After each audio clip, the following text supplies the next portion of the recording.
Welcome, welcome, welcome to Virtual Assist. We are having our virtual assistant client readiness workshop. What does that mean? It means we're getting virtual assistants more ready for the ideal clients they deserve and want to work with. I am Tajuanna Taylor, your host here with Virtual Assist, where we absolutely are passionate about getting small business owners paired up with their ideal VA, getting VAs, rock star, amazing, awesome VAs matched up with their ideal clients so that we can do the great work that we've set out to do day in, day out, right? We're here to serve. Yes, we want to make money. Yes, we want flexible schedules. Yes, we want all the nuances that come, right? No limits with what it is that we set out to do. We want all of those opportunities with our small businesses. At the root of it all, though, is feeling a need. It's answering a problem, right? It's being of service. And so, one way that we know that works, particularly in service based businesses, but this can also work for product based business too, is when you're out there and you're doing it all yourself. There are things that must be done, but that don't have to be done by you. And that's where virtual assistants absolutely come through. They are your most amazing partners in small business. And you don't have to be afraid of time zones or different continents when you consider this an option for you. So let's get started. Once again, welcome to Virtual Assist. In today's workshop, we're going to be talking about time management, strategies, techniques, maybe even some tools for how to maximize your time as a virtual assistant. You ready? Let's go. So when we think about time management, I know for me, sometimes it makes me cringe because once upon a time, I was really, really good at it. I mean, I felt like my calendar, it was beautiful. It was color coded and everything had a place. And then life evolved and I became a professional. And then I became, as in like worked a traditional career. And then I got married. And so now it's not just my calendar and my time. It was also figuring out what I wanted to do and needed to do with what my spouse at the time wanted and needed to do. And then I became a mother. Okay, that pretty calendar went from one person's time to three people's time, and so on and so forth. If you feel me out there, make sure to comment and let us know because I know I'm not the only one that was like, oh, you know what? Almost does count. Because a lot of times along the way, as my family dynamic changed, as I evolved as a woman, as I evolved as a professional, and as I grew into entrepreneurship, things changed with me. Or I finally got on board to reconciling within myself that I needed to make some changes, right? And I still got some changes that need to be made. None of us are perfect. I'm not looking for a bandwagon. I'm just saying, don't look at me on this video and think I've got it all together because I'm a work in progress, all right? So I want you to be encouraged with that and know that your time management tactics, tools, techniques, strategies, all the things, it is okay if they need to change, need to be established, or you want to kind of evolve and reiterate them along the way. All right. It's okay. That's why we have so many options. It's like music. Pick one. Any one you want. Try it. You like it, stick with it. You don't like it, try something different. All right, let's get into it. So, one of the first suggestions that I have for I was going to say project management, that's my jam. For time management, which they're not so isolated, is to prioritize your task. Prioritize your task. There are three, and depending on how evolved, how much growth you have in your entrepreneurship or your business opportunity, there's a fourth category that might be applicable to you. And it's a category that I use along with my amazing virtual assistant, Camille. We do task number 4 pretty often. And if it weren't for her, I'm telling you guys, I don't know that we'd be on this call here today. So we're going to get into it. What is the first category of prioritizing your task? It's identifying what needs to be done immediately. And yes, if you see me looking down, I'm looking at my notes because if I don't have them, y'all will be on a rabbit trail somewhere. And I want to be respectful of your time. So you will see me looking down at my notes. do immediately. What are the things that absolutely need to be done right now? Now, I want you to be mindful that all these things that I'm going to suggest are truly subjective. I may give examples and you say, well, that's not an urgency for me. That's fine. Don't put it on your urgent list. Put it in a different category. In general, though, there's these categories can fit any business, any industry, no matter what project or task you're working on. You're going to need to prioritize them because there might be more than one thing that needs to be done, but they can't all be done at the same time right now, right? So decide which one or which ones need to be done most immediately and put those on a list, whether you write it, whether you type it, whether you use a task management or project management tracking tool, that's up to you.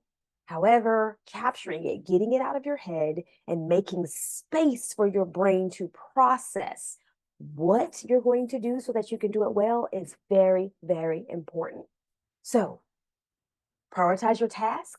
One category or method of prioritizing tasks is identifying what needs to be done immediately. The second category or method for prioritizing tasks is what can I schedule for later? Again, you might have multiple tasks. No doubt you have multiple tasks. No doubt you may even be managing multiple projects, right? And some may be isolated, some may be dependent, meaning I can't start this next task until I complete this task. If that's the case, what needs to be done immediately? Step one, what can I schedule for later? Step two, okay?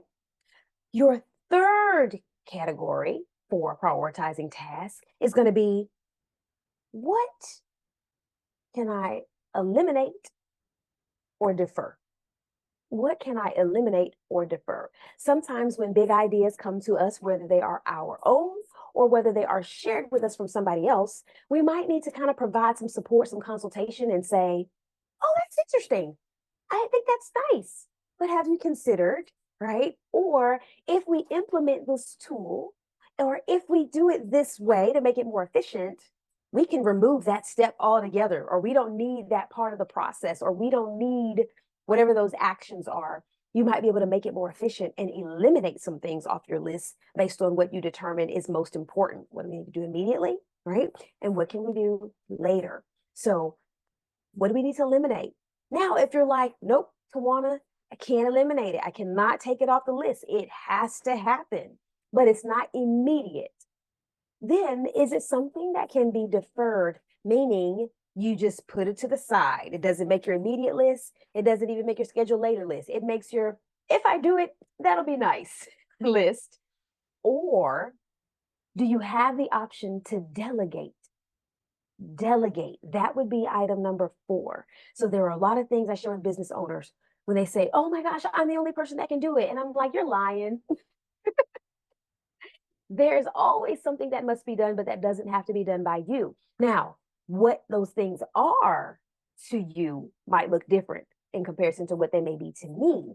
However, there are things that I absolutely will reach out to Camille and say, hey, will you mind doing this? Can you make sure this is scheduled? Will you send out an email about that? Will you categorize this list? Whatever the case may be, as I move on to do things that maybe absolutely need my attention. It's not that I can't do them. It's not that I'm not willing to do them. Sometimes I also recognize it's just not my strong suit, right? Like social media. My goodness, if you see something amazing on social media, give Camille a shout out. It's her. She is the one that's making it look as amazing as it does, right? So we delegate. I defer it.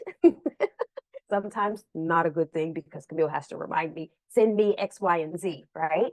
At the same time, me allowing, letting it go, not having to be a part of it all and control it all and micromanage it all allows us to do great work together. And then she is able to have the role, the task delegated to her, and then she goes forward and does it. So that's how we do, step 1 of prioritizing, managing our time. That's how we get it done more effectively. That's how we see more results. And that's how those of us who might like to see progress, well, that's how you get things scratched off.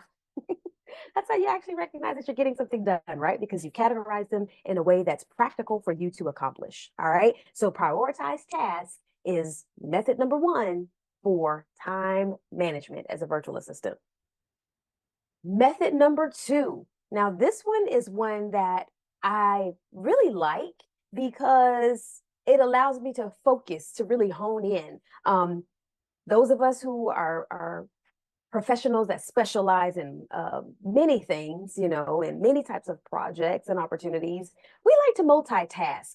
And sometimes we're better in it than others. And when I was a lot younger, you know, I'm older than I look.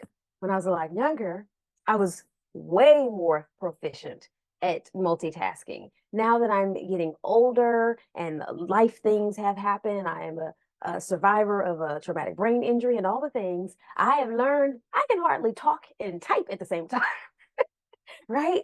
So I have to focus a bit more than I used to. And so what you want to do is time block. What does that mean, Tajuanna? Glad you asked. Time blocking is when you dedicate a specified amount of time towards one particular thing. You focus in on that one particular thing. And it doesn't have to be a super long period of time because I don't know about you, but I don't have 6 straight hours to focus in on one particular thing. It is very seldom these days. When I first started out doing full-time remote work, yeah, I would have certain days where I only did a certain thing. Now my day is split across multiple things in addition to parenting. And so I rather touch a little bit of more things throughout a day than nothing at all in important areas throughout the day. So it could be a 15-minute time block. It could be a 30-minute time block. If you got an hour, go ahead and give yourself an hour to time block. Now, here's what I will encourage. Know your personality.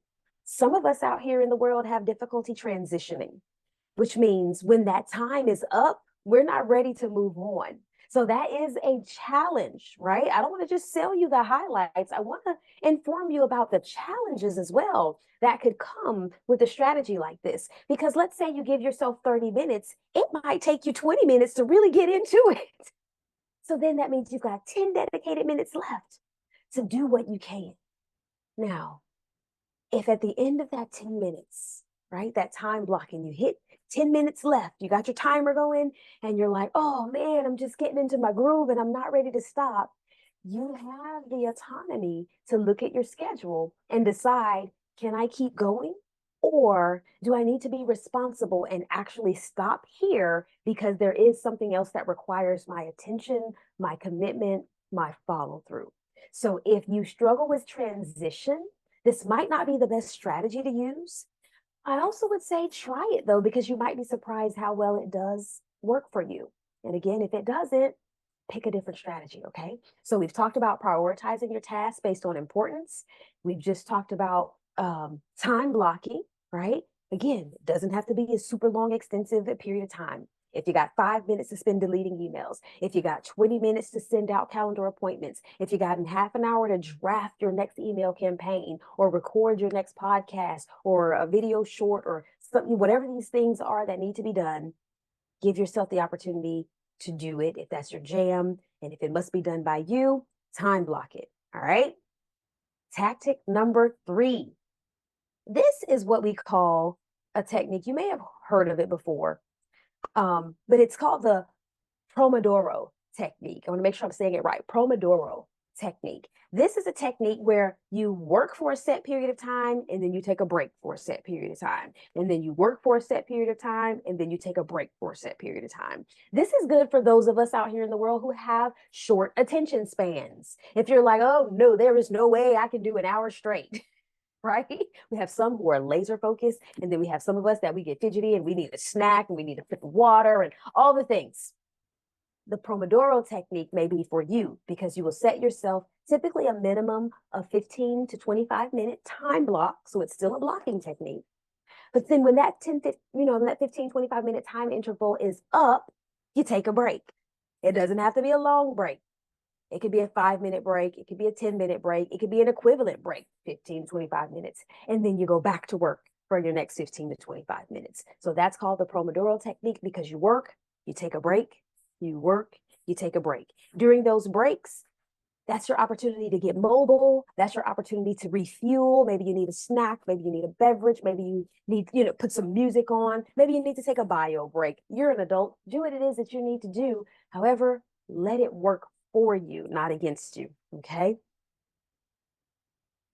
The fourth strategy. Now, this one is my favorite. I love this one probably above all the others because the others are so human driven and we are flawed beings. I don't care how great we think we are. We get tired. We get confused. We get frustrated, right? Our moods sometimes get in the way. We're so eager about what's happening on the weekend that we can't focus on what's doing today. Like, right, our humanity gets in the way. But this strategy we're about to talk about now, strategy number 4, listen, once you set it, you can actually forget it. And it is automation. Let me tell you about automation. Yes, you can use special tools. Yes, you can use apps. You can use funnels. You can do all these things.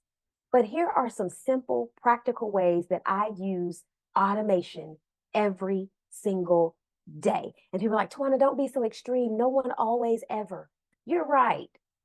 I literally use it though every day, whether it's text messaging, whether it's emails, right? Whether it's scheduling, whether it's, listen, it doesn't always have to be those big, mind blowing, money making schematics. It's literally if I wake up at 3 o'clock in the morning and I need to send my mom a message, but I don't want to disturb her sleep because I know she's got to get up and be at work at 6 a.m.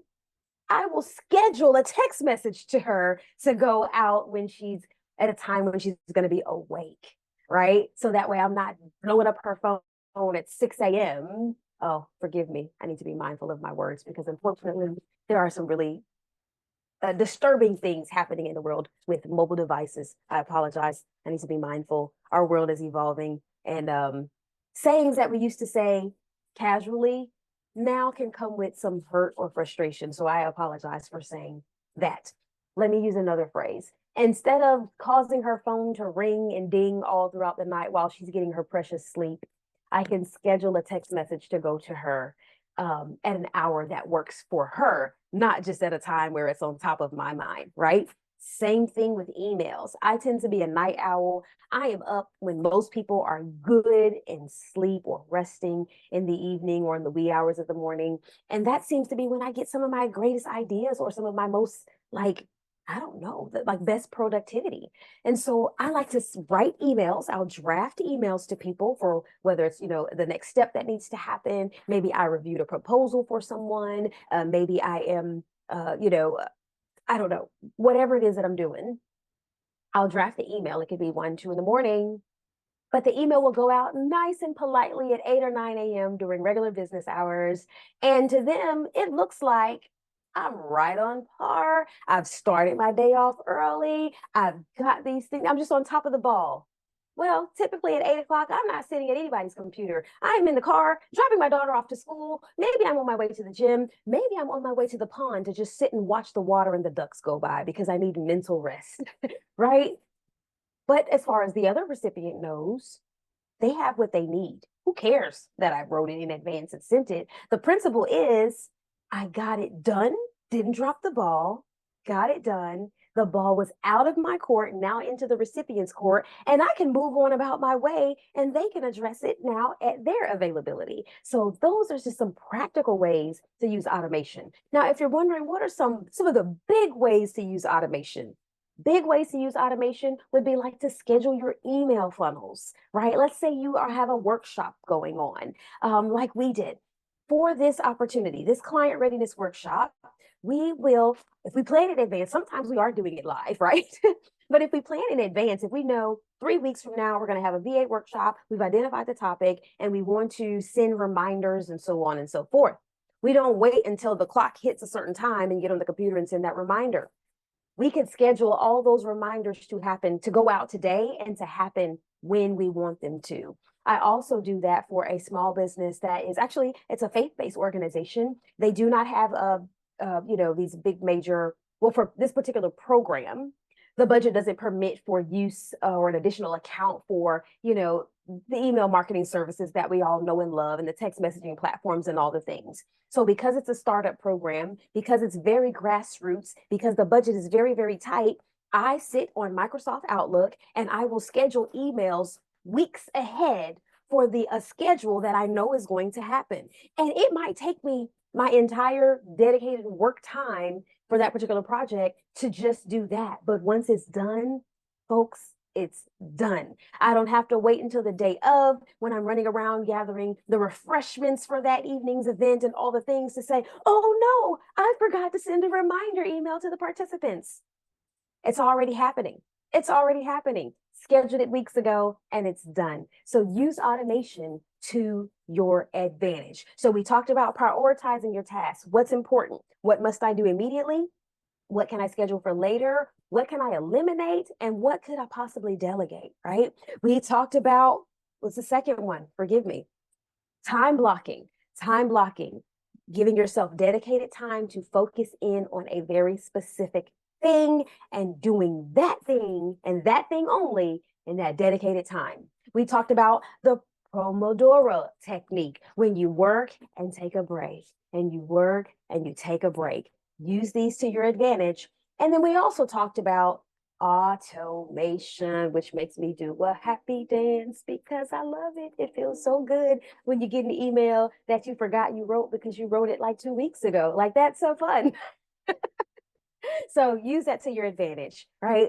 And then a last opportunity is to really sit down. And this is something because at one point in time was so good at, and then I allowed life to get in the way, but I want to really allow myself the opportunity to grow in this space again, is setting SMART goals.